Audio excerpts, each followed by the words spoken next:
Bonjour à tous, Passion Immo, épisode 92. Alors, on fait une petite pause aujourd'hui dans la série spéciale fiscalité immobilière que nous avons démarré au mois d'août. Bon, petite pause passagère. Ceux qui sont curieux d'investissement immobilier, qui sont à la recherche de conseils extrêmement rationnels, pratiques, pragmatiques, vont se régaler avec l'épisode d'aujourd'hui. J'ai un invité, Pierre-François. Pierre-François, il est le fondateur et le dirigeant d'une société qui s'appelle Cataneo, qui propose des investissements locatifs clés en main et des services de rénovation dans le secteur immobilier. Donc, la rénovation, l'investissement immobilier, il connaît, il maîtrise la fiscalité. Alors avec lui, on va parler de beaucoup de sujets. On va parler évidemment d'investissement locatif, on va parler de rentabilité, on va beaucoup insister sur les facteurs qui fondent la rentabilité. On va parler meublé, on va parler également Airbnb. Tous ces sujets vont être abordés, vous allez voir, avec un franc-parler de la part de Pierre-François qui est extrêmement intéressant à écouter. Voilà, en toute simplicité, Passion Immo, épisode 92, c'est parti.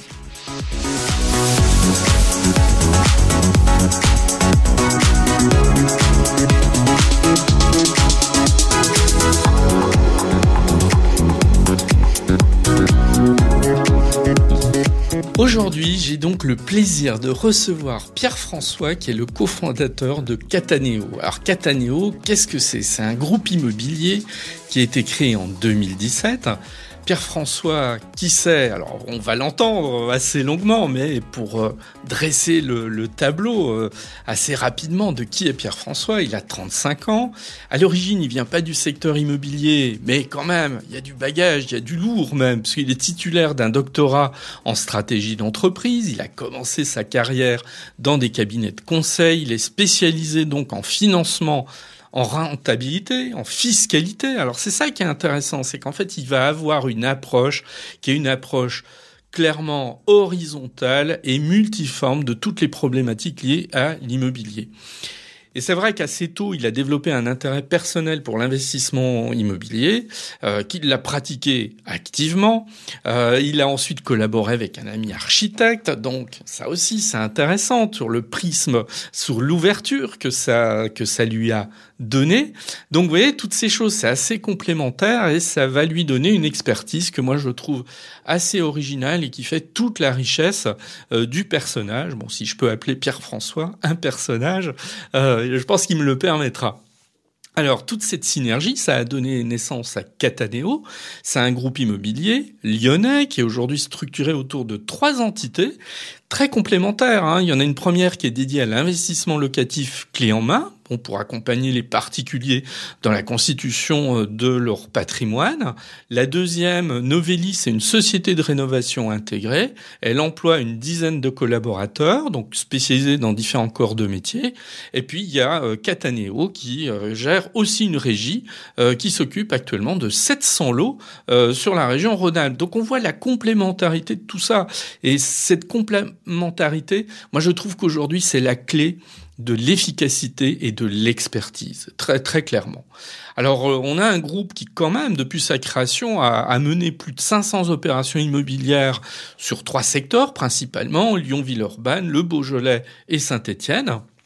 Alors même si vous n'êtes pas du tout ami auditeur de ces régions, vous verrez que toutes les problématiques abordées par Pierre-François sont peuvent correspondre à n'importe quelle région de France. Voilà, donc on a une grande diversité géographique et puis surtout, Cataneo, et on va vite s'en rendre compte, a des objectifs à l'égard de ses clients, de sécurité, de rentabilité, et on va voir comment tout ceci est construit. Alors, évidemment, moi, la première question que j'ai posée à Pierre-François, parce que Cataneo est à Lyon. Alors Lyon a une particularité, hormis que ce soit une très belle ville, avec de nombreuses opportunités sur le plan de l'investissement immobilier. Lyon a une a une particularité qu'elle partage avec d'autres villes en France, c'est de subir un encadrement des loyers. Alors je dis subir parce que l'encadrement des loyers, il n'est pas toujours vécu de manière heureuse par ceux qui sont contraints par cet encadrement des loyers et notamment les investisseurs.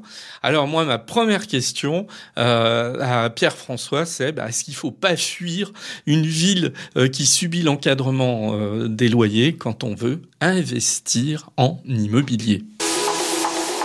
Je dirais qu'il ne faut pas la fuir, il faut justement en tenir compte dans son projet d'investissement. Nous, en toute transparence, depuis qu'on a l'encadrement des loyers, les projets qu'on propose n'ont pas changé en termes de rentabilité. Par contre, on s'est adapté.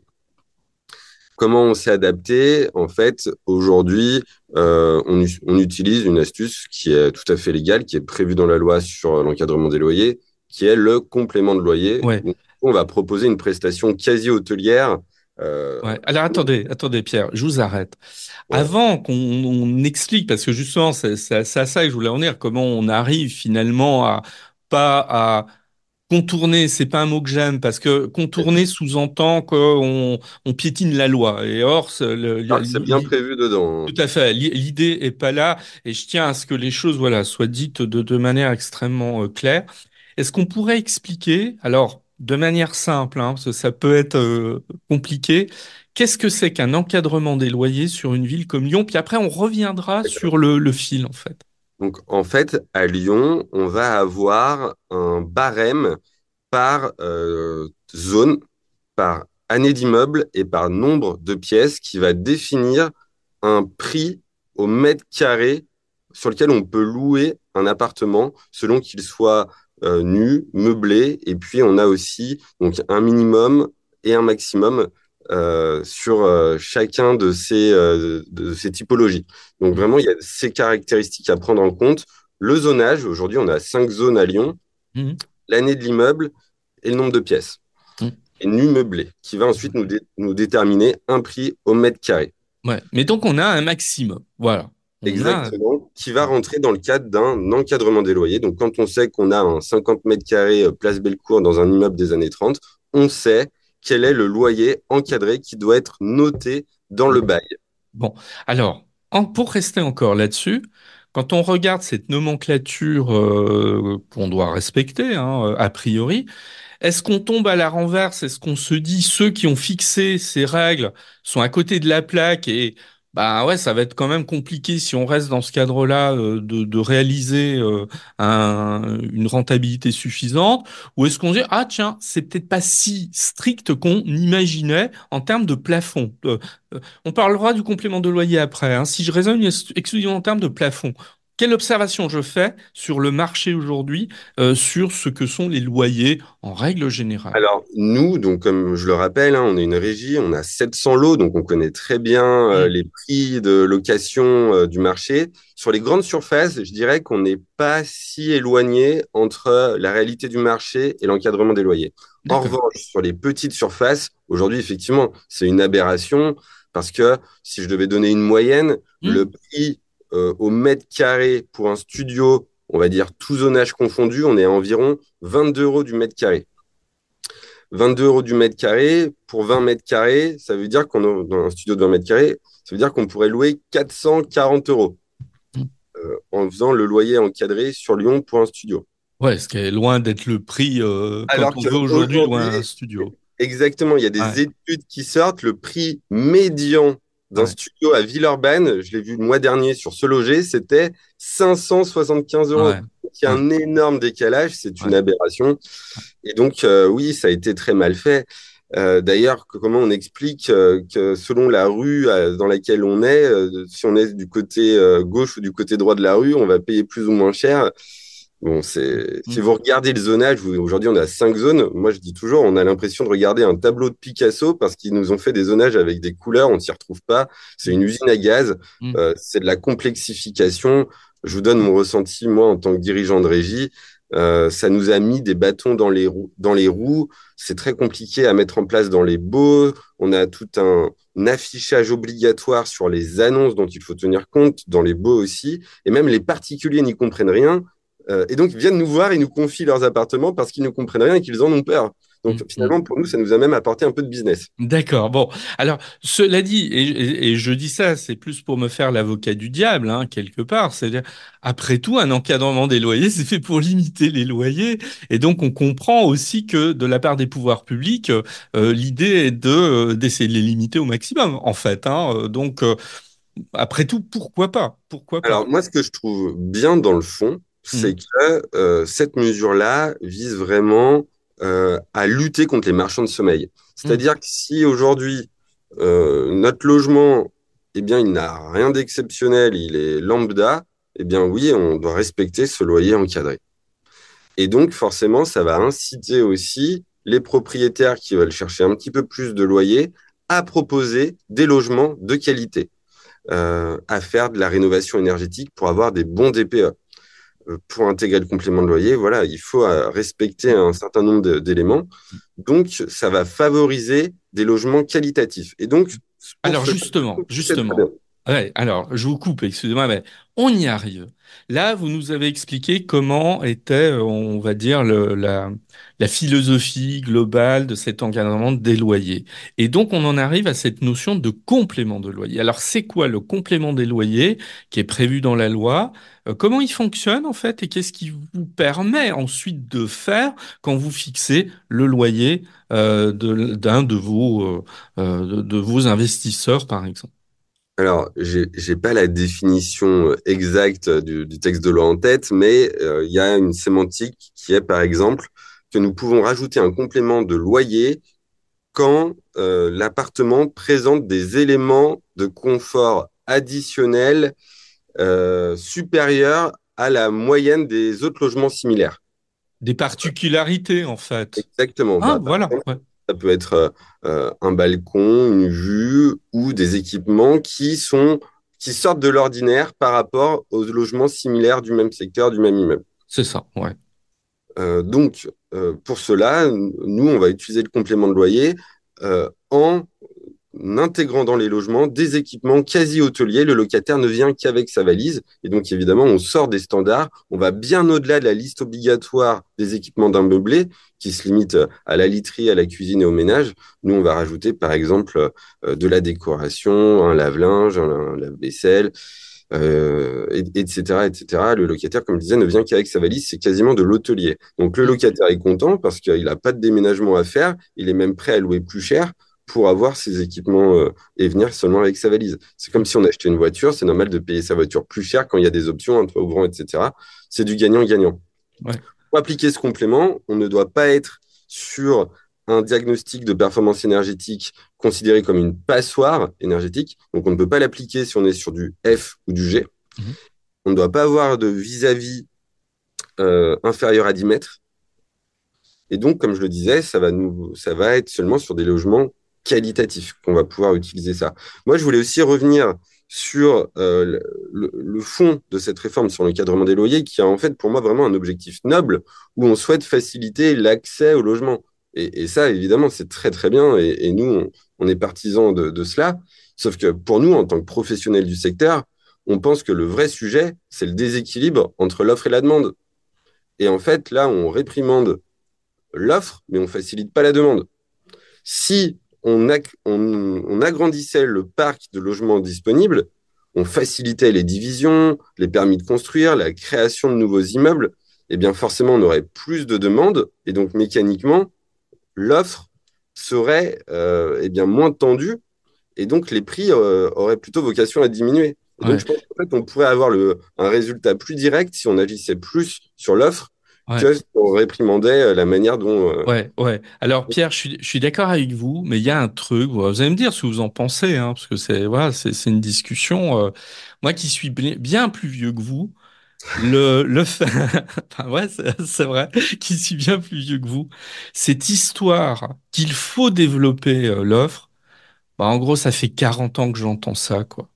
Et moi, j'en suis arrivé à un constat que je me demande s'il n'y a pas une impossibilité matériels à développer l'offre dans certaines villes et qu'on n'a pas atteint un seuil au-delà duquel on aura beau faire tous les vœux pieux, tout ce qu'on veut, il sera extrêmement difficile de la développer dans Regardez quand des même le villes. nombre de permis de construire délivrés ces dernières années par rapport à il y a 2, 3 ans. C'est en chute libre.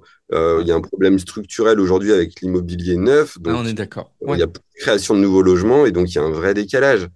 Surtout quand on est dans des villes qui attirent, comme Lyon, ou alors, étonnamment, on va dire qu'aujourd'hui, Lyon, je crois qu'on est quasiment en stagnation en termes de croissance démographique, mais en fait, c'est normal, c'est qu'on peut plus proposer de nouveaux logements, alors que c'est une ville qui attire, et donc les personnes qui viennent faire leurs études à Lyon ou travailler à Lyon, eh bien, c'est fréquent de les voir vivre à Villefranche, à Bourgoin, prendre le train. Enfin, moi, je trouve ça terrible. Ouais. Mais en fait, et je dis pas ça non plus pour relativiser, hein, voilà, c'est pour animer un peu le débat. Bien sûr. Cette problématique lyonnaise, toutes les villes européennes y sont confrontées en fait. On n'a pas, donc c'est un problème qui est extrêmement compliqué. À résoudre. J'ai l'impression que personne n'a vraiment de baguette magique à ce sujet-là et qu'il faut être un peu humble et se dire, bah oui, on est face à un énorme problème démographique et d'urbanisme qu'il est extrêmement difficile Je suis à complètement solutionner. d'accord. Et Ouais. évidemment, si en une baguette magique et en 3 jours, le problème était résolu, ça se saurait, ce serait Non, mais facile. on est d'accord, ouais, tout à On fait. souhaiterait. Mais je dis ça comme on est un peu en période électorale et qu'il y a plein de gens qui ont des baguettes magiques en ce moment pour résoudre les C'est problèmes, ça. c'est pour ça. Il y avait une forme de boutade dans ce que je disais, donc voilà. Le problème n'est pas simple, mais quoi qu'il en soit, nous, quand on voit par exemple la mairie qui préempte des immeubles et qu'on voit que ces immeubles sont inoccupés depuis 3, 4, 5 ans, eh bien, quelque part, ça nous fait mal au cœur. Ah bah oui, ah bah tout à Et ça, fait. c'est un vrai problème. Et Ah on bah ne le bien sûr. comprend pas. Ouais, ouais. Alors bah tiens, moi j'aimerais qu'on s'arrête 2 secondes là-dessus parce que vous voyez là, oui, moi je trouve ça un sacré problème. Il n'y a pas que Lyon qui est confronté à ça, deux villes qui préemptent et puis derrière on a l'impression que on n'en fait pas grand-chose. Vous avez une explication à ça de cette quand vous avez été éventuellement, je suppose, vous avez été confronté à ça. Par la suite, vous avez essayé de creuser pourquoi la municipalité avait préempté finalement un projet restait lettre morte derrière. Franchement, je veux pas m'aventurer dans des débats politiques. Non, non, bah non, non, Je non, pense non, que on peut pas sur faire ça. chaque projet, il peut y avoir des raisons Oui, il différentes. peut y avoir des raisons, ouais. Ouais. Maintenant, comme je le disais, ça fait mal au cœur parce que le fait qu'il n'y ait pas de projet derrière. Ah Nous, oui. dans le sixième, on a déjà vu des opérations, des petits immeubles parfaits qui pourraient faciliter l'accès au logement. Ben, on ne comprend pas. Et ça fait 4, 5 ans qu'on passe devant et que les fenêtres Mm, sont mm, fermées. mm. Et voilà, on parle de déficit du logement, mais en fait, ça, c'est délicat. Les raisons, je ne veux pas m'y aventurer. Je ne veux pas faire de la politique aujourd'hui. Très bien. Bon, alors ok. Et puis moi non plus. Bon voilà, c'est pas le lieu. Donc en fait, on a compris dans le mécanisme que on a un encadrement des loyers et que cette mécanique particulière permettait quand même d'augmenter le loyer. Enfin, pas de l'augmenter, de le fixer en fait à un niveau hors encadrement. Il y a une proportion importante aujourd'hui des biens sur lesquels bah, vous avez la main, pour lesquels on applique ce complément de loyer. Alors oui, à notre niveau, mais je vais même raisonner d'un point de vue plus global, c'est Ouais, que du coup, cette astuce de complément de loyer qu'on utilise, en fait, elle est permise grâce à la location meublée. Et donc, en ouais, fait, on voit vraiment que depuis qu'on a l'encadrement des loyers dans les villes, eh bien, il y a vraiment un transfert ouais. de la location nue vers la location meublée. Ce qui est Et donc, problématique, hein. bien sûr que c'est problématique et je Ah dirais que ouais, c'est un effet secondaire, un effet pervers de ah ouais. l'encadrement des loyers. C'est que il y a 3 ans en arrière, avant 2021, avant l'encadrement des loyers, il y avait peut-être 20-25% des annonces qui étaient de la location nue. Eh bien aujourd'hui, c'est quasiment l'inverse. On est toujours sur la location meublée qui va apporter du coup enfin, qui va permettre de louer plus cher et qui va aussi apporter l'avantage fiscal de la location meublée. Donc en fait, je pense qu'aujourd'hui, on ne fait pas de la location meublée pour les bonnes raisons, mais plus Hmm. pour l'intérêt uniquement du propriétaire. Et que ça ne répond pas forcément aux besoins des locataires qui vont, du fait du déficit d'offres sur le marché, accepter des logements meublés alors que c'est pas leur besoin. Eh ben, Nous, on est d'accord. Ouais, on tout voit à fait. maintenant des Ouais. T3 pour des familles qui sont meublées. Ah ouais. Alors Ouais. que le T3 familial, c'est le produit traditionnel de la location nue. Eh Ouais. bien, maintenant, nos propriétaires viennent nous voir, ah non, mais fiscalement, et puis à cause de l'encadrement des loyers, vous me le louez avec des meubles. Ouais, ouais. Non, Là, ça déforme mais le marché. exactement. Ouais. Et ça, je pense que Je cite, voilà, c'est un exemple personnel, non pas pour raconter ma vie, ce que je fais jamais. Mon fils qui est lyonnais et ça va faire maintenant 4 ans, ouais, 4 ans, ben, il ne trouve que du meublé, c'est tout. Il en a pas envie, mais il y a que ça, quoi. Donc, voilà, bon. Et c'est pas le seul, voilà. C'est plus symptomatique, d'un problème. donc, c'est l'effet pervers Ouais. direct, selon moi, et qu'on peut clairement imputer à l'encadrement des loyers, hein. Ouais, ouais. Ah, mais tout, Et il y a aussi le entre motif autres. Alors, fiscal. entre autres, il n'y a pas que ça, mais effectivement. Ouais. Mm. Bon, eh ben, alors, compte tenu de de toutes ces explications, ça veut dire, en fait, parce qu'on a fait des détours, bah, parce que la question initiale, c'était, est-ce qu'il faut fuir une ville dans laquelle il y a l'encadrement des loyers? Bah, la réponse, elle est non. La réponse est non. Il faut en tenir compte, adapter son projet. Et au contraire, ça veut aussi dire une ville qui a de l'encadrement des loyers, qu'il y a de la tension locative. Donc, c'est très rassurant en tant qu'investisseur, c'est que on va louer facilement. Donc, c'est pour ça, à la base, qu'on a d'ailleurs cette mesure. Maintenant, eh bien, pour aller chercher un petit peu de rentabilité, et c'est même aussi rendre service au locataire, on va lui proposer un beau logement. Mm. Euh, Nous, quand on mène des projets, chaque appartement, vraiment, c'est quelque chose de coup de cœur. Quand on rentre à l'intérieur, on fait waouh, on a un beau logement, bien rénové, aux dernières normes, tant de diagnostic énergie, électricité, etc. Et donc, le locataire va être très content et sera d'accord pour payer un petit peu plus cher. Par contre, ça doit être très bien encadré dans le bail parce que cette notion de complément de loyer reste encore floue. On a très peu de jurisprudence dessus. C'est vrai. Donc, Ouais. nous, on conseille vraiment de s'entourer d'un professionnel pour que cela soit fait dans les règles de l'art, sécurisé pour le bailleur et évite toute contestation du locataire. C'est ça, voilà, oui, oui, parce que là, j'imagine qu'un bail mal rédigé, en fait, peut être une porte d'entrée évidente pour une Pas contestation contestation, ultérieure du locataire. Ouais. complètement. Et si j'ai bien compris également voilà, votre cheminement et vos observations, j'ai le sentiment aussi qu'un investisseur, par exemple sur Lyon, doit sans doute être encore plus attentif que par le passé dans la sélection du bien qu'il veut acheter, compte tenu de tous ces critères. C'est-à-dire que là, le bien, on l'achète évidemment sur les critères classiques de choix d'un bien immobilier, mais on le choisit aussi en fonction de la réglementation de l'encadrement des loyers. Et j'imagine qu'il y a des biens peut-être qu'on écarte dans cette perspective. À vous de me dire hein, si je suis dans le vrai ou pas. Complètement. Je peux donner un exemple très direct. On parlait tout à l'heure pour ajouter le complément de loyer, il ne fallait pas être une passoire énergétique. Donc l'impact direct, c'est que les logements, soit les rez-de-chaussée ou les derniers étages, qui pour sortir de la passoire énergétique nécessitent des travaux très onéreux. Par rapport aux étages intermédiaires, vous voulez Exactement, dire. l'isolation Ouais. par l'intérieur, par le plancher ou les combles, etc. Donc, c'est des Ouais. travaux qui coûtent cher. Eh bien, forcément, ces biens-là, on les cible moins dans les investissements locatifs parce que ils vont coûter trop cher en termes de travaux et le loyer, en fait, ne sera pas supérieur par rapport à un logement en étage intermédiaire. Donc, oui, il y a quand même un impact sur les biens que l'on vise. Mm. De même sur les surfaces, où aujourd'hui, les T3 vont être beaucoup moins rentables que les studios, les T2 ou les colocations. Donc, il faut tenir compte de l'encadrement des loyers dans ces hypothèses de rentabilité, des travaux à prévoir. Je dirais qu'il y a quand même une analyse, une cohésion globale à avoir sur le projet d'investissement. Ouais, ouais, quelque part, vous êtes presque en train de nous dire casse-cou si soi-même on se met en chasse d'un appart qu'on veut acheter, ça peut être dangereux. Ah, je dirais que c'est un vrai métier. D'ailleurs, ça tombe bien, c'est le Ah nôtre. ouais? Incroyable. Mais en tout cas, il y a énormément de paramètres à tenir compte pour ne pas Ouais. faire d'erreur. Ça, c'est une Mm. certitude. Et donc, si on veut Ouais. faire son projet soi-même, évidemment, on peut.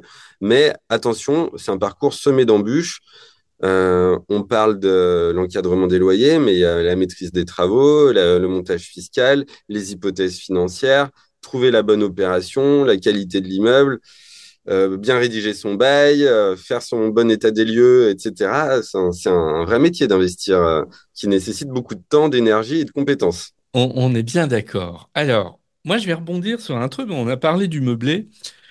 Le meublé, il est un petit peu dans la tourmente sur le plan fiscal parce que quand même depuis la fin du mois, depuis le mois de novembre à peu près, hein, depuis l'examen de la dernière loi de finances, on ne sait pas trop où tout ça va aller. On a des pouvoirs publics, mais également le Parlement qui est allé dans des directions qui sont pas toujours d'une grande cohérence, qui parfois ne sont pas maintenues, etc. Bon, le dernier truc en date, c'est qu'on était en cours d'élaboration d'une nouvelle loi qui était passée au Sénat, qui devait passer à l'Assemblée nationale. Patatras, il y a la dissolution et une nouvelle fois, on se retrouve dans une forme d'attentisme. Alors, je me doute, vous n'avez pas plus de boules de cristal que les autres ou que moi. Est-ce qu'on n'a pas l'impression quand même que l'âge d'or sur le plan fiscal du meublé, c'est un peu terminé? Alors, effectivement, j'ai pas non plus une boule de cristal. Ce qui est certain, c'est qu'en l'état actuel des choses, le meublé, c'est une niche fiscale hyper intéressante telle qu'il est aujourd'hui. Et qu'il est encore en 2024, hein, faut bien le dire. Il y a Complètement. pas, Et, ouais. et en effet, on parle de plus en plus de le réformer parce qu'en fait, on a le double avantage à la sortie, quand on a le régime des particuliers d'imposition sur la plus-value, Hmm, et dans la phase d'exploitation, on est comme en société, où on peut amortir pour annuler le résultat fiscal. Donc, on a le double avantage, ce hmm. qui, quelque part, paraît assez anormal. Donc, euh, Ah moi, oui, ah bah, non, mais on est d'accord en en toute fait. transparence, je ne serais pas choqué si Ouais, demain, à la sortie, à la revente, on réintégrait l'amortissement dans l'assiette de plus-value. Ça serait quelque part assez juste. bah oui. Hmm, Et ça ne détruirait pas non plus la qualité des opérations immobilières, mais peut-être que ça changerait les typologies d'opérations hmm, intéressantes en termes d'investissement. Parce que du coup, eh bien, pour absorber l'augmentation de l'impôt sur la plus-value, eh bien, les investisseurs se dirigeraient peut-être davantage sur des opérations qui auraient des vraies plus-values, donc dans les grandes villes qui prennent de la valeur. hmm, hmm. Alors que les opérations avec beaucoup de rentabilité dans des villes comme Saint-Étienne ou le nord de la France, où il y a peu de valorisation dans le temps, eh Hmm. bien, ça veut dire qu'il faudrait payer une plus-value sur, en fait, sur une somme qu'on a amortie, mais pas sur une vraie plus-value en termes prix d'achat, prix de revente. Oui, tout à fait. Oui, Donc, oui, sur si une. Ouais. c'était appliqué, il y aurait forcément un impact direct sur les investissements locatifs, sur les emplacements. Après, il y a un autre sujet pour moi qui est direct par rapport à cette possible réforme, c'est tout ce qui est location meublée dans le neuf, dans les résidences de services, Hmm, euh, hmm, hmm. étudiants, EHPAD, où c'est un peu la même chose. C'est des produits qui ne connaissent pas vraiment de valorisation dans le temps. Et donc, si demain, on n'a pas de vraie plus-value constatée, prix d'achat, prix de revente, et qu'on doit payer un impôt sur la plus-value, eh bien, comment on va inciter les particuliers à investir dans ces résidences-là qui sont nécessaires pour nos générations, étudiants et seniors? Eh bien, en fait, je pense que ça va être très compliqué parce que c'est un vrai besoin. Donc, comment allons-nous inciter l'investissement sur ces produits-là en enlevant un avantage fiscal conséquent? Je pense que c'est un vrai sujet. Et le dernier sujet là-dessus, c'est la rétroactivité. Comment on va pouvoir dire à tous nos investisseurs qui ont fait le choix d'investir en location meublée, compte tenu de tous les avantages, et maintenant on leur dirait, bah, finalement, tout change. Ça paraît très compliqué. Ah Mais, oui, ouais, mais oui, ça- oui, mais là, je comprends bien que le dernier point est un sujet de discussion, mais malheureusement, quand il y a un changement de ce type, on peut difficilement imaginer autre chose, quoi.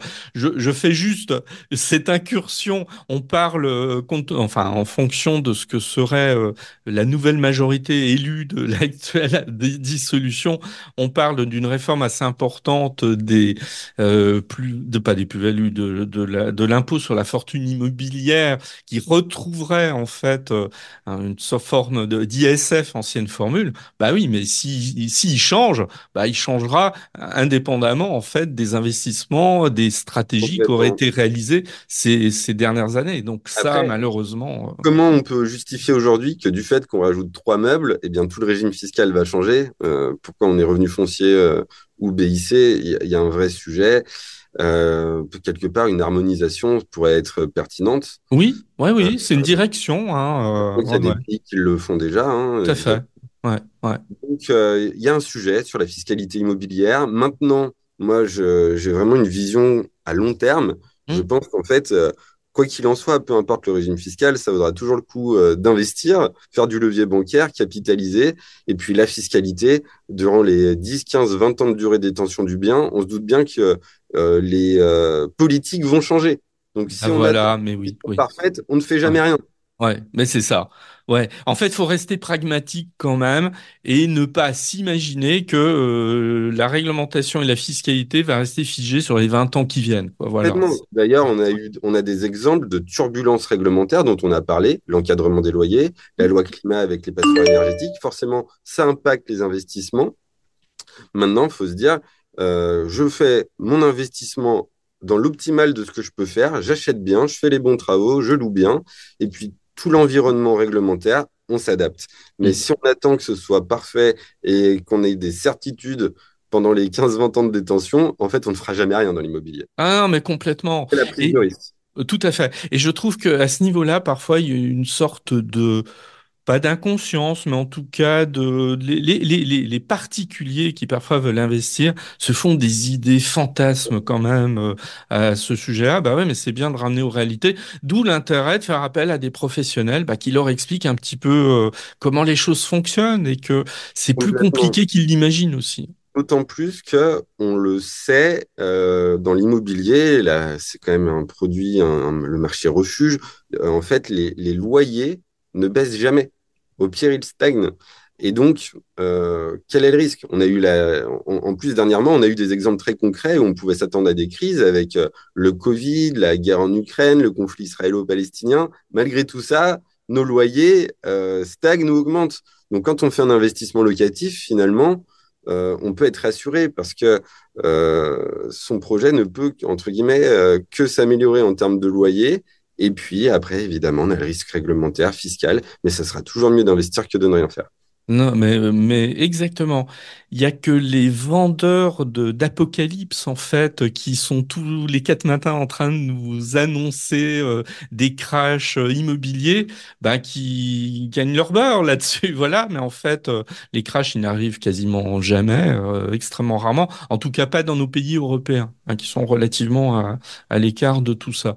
Mais ça, c'est le poids de l'histoire. Et souvent, il est intéressant, justement, de connaître l'histoire immobilière de ces 50 dernières années. Et l'histoire immobilière de ces 50 dernières années, elle a plutôt tendance à nous rassurer et nous sécuriser sur ce qui peut potentiellement se produire par la suite. Bon. Je l'aurais pas mieux dit. Voilà, c'est parfait alors. Parfait. Euh, sur une ville comme Lyon, alors évidemment, Lyon est une métropole, mais qui a des points de ressemblance avec d'autres villes françaises. Quelle rentabilité on peut attendre aujourd'hui? Euh, 15%? Si seulement. Alors, déjà, ce qu'il faut savoir, c'est que Lyon, c'est très hétérogène. Vous avez des quartiers où on peut acheter quasiment à 2 000 € du mètre carré dans le huitième, dans le neuvième, et d'autres quartiers où on peut atteindre les 10 000 € du mètre sur la presqu'île ou dans le sixième. C'est ça, ouais. En fait, déjà, rien que là-dessus, ça veut dire qu'il n'y a pas une rentabilité à Lyon. En fait, il y a plein de marchés différents. Mm. Et en fait, ce qui est bien, c'est que du coup, Lyon, c'est une ville qui répond à différents objectifs. Est-ce qu'on a des investisseurs prudents, donc avec peu de rentabilité, mais beaucoup de sécurité, potentiellement de la prise de valeur? Là, on va pouvoir investir, comme je disais, sur la presqu'île ou dans le sixième, et donc en rentabilité. Moi, je vais toujours parler de net-net en tenant compte de tout ce qu'on investit, prix d'achat notaire, travaux, frais bancaires, etc. Et ensuite, Et fiscalité de l'acquéreur, donc. exactement. Et dans Mm. le rapport locatif, on enlève tous les frais d'exploitation. charges de copro, taxes foncières, assurances, frais de Mm. gestion, vraiment du vrai net. Ah oui. Dans ces quartiers-là, on va pouvoir être autour, on va dire, entre 2,5 à 3,5 selon les typologies, studio, T2, colocation. Bon, alors Pierre, on va s'arrêter 2 secondes parce que je Ouais. pense que c'est un moment historique. Je crois que vous êtes l'un de mes premiers invités et puis je commence à en cumuler qui enfin, annonce des choses qui sont des choses crédibles et qui s'appuient non pas sur de l'espèce de fantasme qui, moi, m'exaspère au fil du temps. C'est pour ça que j'avais une forme de boutade quand je disais 15%, voilà. Je l'entends toujours, hein, ça, j'entends toujours ce type de discours complètement à côté de la plaque, déconnecté, et qui ont tendance, en définitive, moi je trouve, à faire imaginer des choses insensées aux investisseurs. Bah oui, bah les chiffres que vous venez de donner sont la réalité, tout Bien sûr, simplement. Ouais. bien sûr. Et nous, on n'est pas des vendeurs de rêves, nous, on est confrontés à la réalité du terrain tous les jours. Donc, on connaît les chiffres et moi, je veux bien dormir la nuit, donc nous ne sommes pas des menteurs.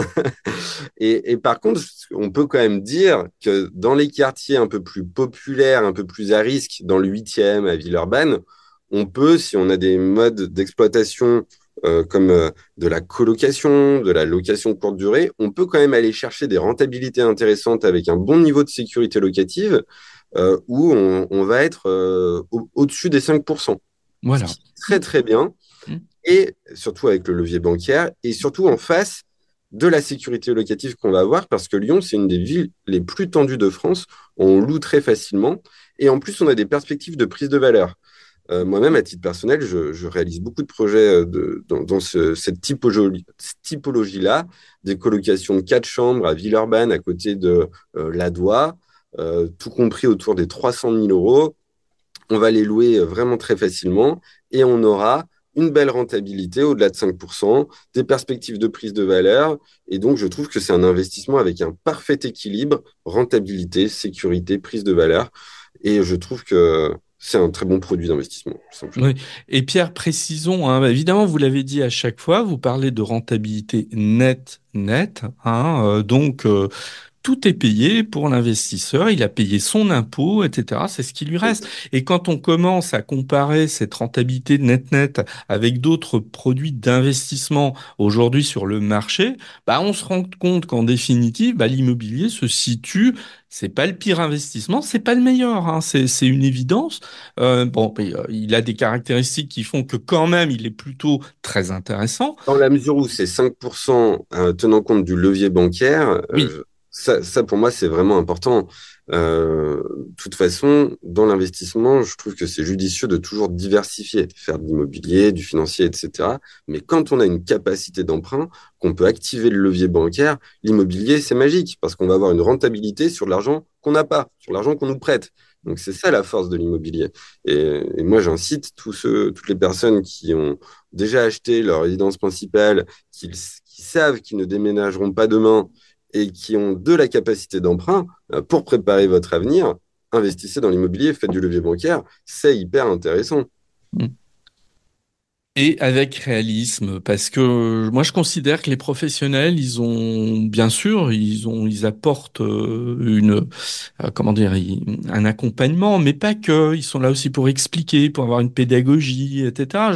Moi, je pense que c'est très important. Et puis, je pense que vous faites partie de ces professionnels, voilà, qui sont constamment dans cet effort, en fait, de décrypter les choses et puis de tenir un discours de vérité, en fait. Voilà. Bon. Gentil, merci. Ouais. Non, non, mais je tiens à le dire parce que tout ça est quand même assez fondamental. Euh, je voudrais avant qu'on termine peut-être, je voudrais qu'on parle 2 secondes du Airbnb. Alors le Airbnb, il se passe pas en fait une semaine sans qu'il y ait des soubresauts. Il y a 3 jours, on a appris que alors je sais plus si c'est un syndicat hôtelier ou qui a engagé un recours contre Airbnb, etc. Bon voilà, on voit bien qu'il y a un souci avec Airbnb quand même. C'est une superbe idée au départ, mais qui a quand même tendance un petit peu à dénaturer le marché dans un certain nombre de villes. Je veux dire, c'est indéniable. À un moment donné, c'est les chiffres ne le disent pas autrement. Est-ce que vous incitez aujourd'hui sur Lyon vos clients à aller sur du Airbnb ou est-ce que vous êtes mitigé sur ce dossier? Alors, déjà, ce qu'il faut savoir, c'est que faire du Airbnb, c'est assez complexe entre les règles d'urbanisme et ce qu'il est possible de faire dans les copropriétés. Donc, avant tout projet, il faut réfléchir urbanisme et est-ce que j'ai le droit dans mon immeuble. Mm. Et moi, je vais vraiment le voir comme du bonus. Avant d'inciter quelqu'un à investir dans de la location courte durée, on va vraiment poser la question, est-ce que le projet fonctionne si jamais demain, je ne peux plus faire de location courte durée? Est-ce qu'une location meublée traditionnelle fonctionnerait? Si la Oui, réponse est hein. Prévoir un pourquoi plan pas, B dès le départ, en fait. C'est ça. exactement. Donc Hein? moi, je Ouais. pense vraiment le voir comme du bonus. Mm. Et que l'opération doit fonctionner si demain je ne peux plus faire de meublé ou si demain il y a une énorme réforme fiscale qui apparaît sur le meublé courte durée. Donc c'est du bonus, je dirais. Je suis ni pour ni contre. Je pense que c'est intéressant aujourd'hui, en l'état actuel des choses, mais on a encore plus d'incertitudes, je pense, dessus que sur le régime fiscal LMNP dont on parlait tout à l'heure. Mm. Donc, voyons-le comme du bonus et ça durera ce que ça durera. Le projet doit fonctionner de façon traditionnelle. Il ne faut pas baser toute sa stratégie sur de la courte durée. C'est Ouais. ma préconisation. Oui, on en fait, mais on est encore plus pragmatique et dans l'attention que d'autres types d'investissements. Euh, ouais. Donc vous recommandez, mais il y a un mais quoi. Avec vigilance. Ouais, avec beaucoup de vigilance. Bon, très bien tout ça. Alors moi j'aimerais qu'on parle un petit peu quand même avant de terminer de Cataneo parce que alors je suis pas du tout un podcast, je fais pas de la pub, je suis pas payé pour faire passer mes intervenants, jamais, je tiens à le préciser. Parce que parfois on me l'a demandé, on m'a dit ah ouais, est-ce qu'on peut pas payer? Bah j'ai dit bah non. Non, non, ma liberté est à ce prix et je fais pas payer, je refuse de rentrer dans ce genre de choses. Mais moi, j'aime bien la démarche, j'aime bien tout ce que vous avez dit, etc. Donc, je suppose que cette philosophie, on la retrouve chez Cataneo. Alors, Cataneo à Lyon, c'est quoi? Cataneo à Lyon, c'est une société qui permet d'investir depuis son canapé en Oula, ayant, en ayant des conseils, de la sécurité et de faire un beau projet. Moi, ce que je trouve intéressant dans notre approche, c'est que on va pas travailler de façon catalogue en proposant des projets et en le diffusant à un maximum de monde. On a vraiment le raisonnement inverse où on prend vraiment le temps de comprendre chaque investisseur, quelle est sa situation, ses objectifs, son profil financier. Et en fonction de tout ça, c'est nous qui préconisons quelle est la typologie de projet la plus adaptée. Est-ce que c'est d'investir dans un studio, dans un T2, dans une colocation? Est-ce que c'est d'aller à Lyon, à Villeurbanne, à Villefranche, à Saint-Étienne? Chaque projet est différent. Et moi, je pars vraiment du principe qu'il n'y a pas un projet immobilier meilleur qu'un autre. Le bon projet, c'est celui qui correspond aux objectifs de l'investisseur. hmm, Et donc, nous, on prend vraiment le temps d'avoir cette phase de conseil en amont. Et après, une fois qu'on s'est mis d'accord sur la stratégie, on va réaliser, exécuter le projet pour nos clients, pour leur permettre de bénéficier de notre savoir-faire, de nos compétences dans le sourcing du projet, dans la rénovation et dans la gestion locative, pour que le client eh bien, investisse de manière sereine dans un minimum de temps qu'il aura à consacrer, parce que souvent on sait que les personnes qui investissent dans l'immobilier sont des gens qui sont bien occupés entre la vie professionnelle et la vie de famille. Donc c'est pour ça que je disais tout à l'heure, Cataneo, c'est investir depuis son canapé avec sécurité. Voilà. ouais. Et puis, je pense que si on vous a écouté attentivement depuis le début, on a bien compris que vous vendez pas du rêve, que vous êtes plutôt dans le sérieux, dans le réalisme. Et moi, je trouve que c'est le meilleur gage presque pour un investisseur d'avoir un interlocuteur qui sera dans cet esprit. Ouais, je vous confirme. Et je rajouterais juste que nous, on est vraiment spécialistes en termes de secteur. On est sur le Rhône et la Loire. Hmm. Et je pense que Et vous allez pas ailleurs, quoi. on peut pas être bon partout. Il faut Bah oui. maîtriser son réseau. Hmm. L'immobilier, c'est une question de réseau. Faut maîtriser les travaux, la gestion. Et donc, c'est impossible pour moi d'être excellent partout. Et je pense nous, c'est vraiment notre ambition, hein, c'est d'être l'acteur de référence local en termes d'investissement locatif dans l'ancien. Et on existe depuis 2017. Et on a plus d'un client sur deux avec qui on fait deux projets. Donc, c'est bien gage de satisfaction et de qualité. C'est vraiment notre vocation. Et jusqu'à présent, depuis 2017, tout se passe très bien. Malgré les crises qu'on a pu vivre, nous, on a toujours été en phase de croissance chaque année parce qu'on travaille pour nos clients. Ce que je dis toujours, notre ligne de conduite, c'est on réalise les projets de nos clients comme si c'était les nôtres. Et je pense que c'est la raison pour laquelle aujourd'hui, on a un très bon taux de satisfaction et qu'on ne vend pas du rêve. Très bien. Eh bien, Pierre, merci infiniment pour tous ces conseils, ce franc-parler, cet échange extrêmement détendu et selon moi très constructif, très instructif pour qui écoutera attentivement tout ça. Il y a plein de choses à picorer en termes de conseils. Donc, merci Pierre et à très bientôt. Merci Eric pour l'invitation. À bientôt. Passion Immo épisode 92, c'est terminé. Je vous remercie de votre écoute. Deux petites choses avant de se quitter. La première, vous pouvez toujours vous inscrire pour recevoir un e-book gratuit de ma série de l'été spéciale fiscalité immobilière. Vous pouvez vous inscrire gratuitement, j'insiste, j'ai mis un lien dans les notes de l'épisode. Et deuxième chose, n'oubliez pas, si vous avez des questions à me poser, si vous avez des questions, pourquoi pas, à poser à Pierre-François, puisqu'il s'agissait de Pierre-François, n'hésitez pas, vous me faites remonter vos questions, et puis je n'hésiterai pas, si nécessaire, à faire pourquoi pas un épisode spécial autour de questions qui auraient remonté, par exemple concernant ici l'investissement immobilier, et mes invités pour la plupart sont prêts à revenir discuter avec vous, ou en tout cas de répondre à vos interrogations. Voilà. Eh bien, Passion Immo, donc épisode terminé. Je vous souhaite une très belle rentrée et à très bientôt.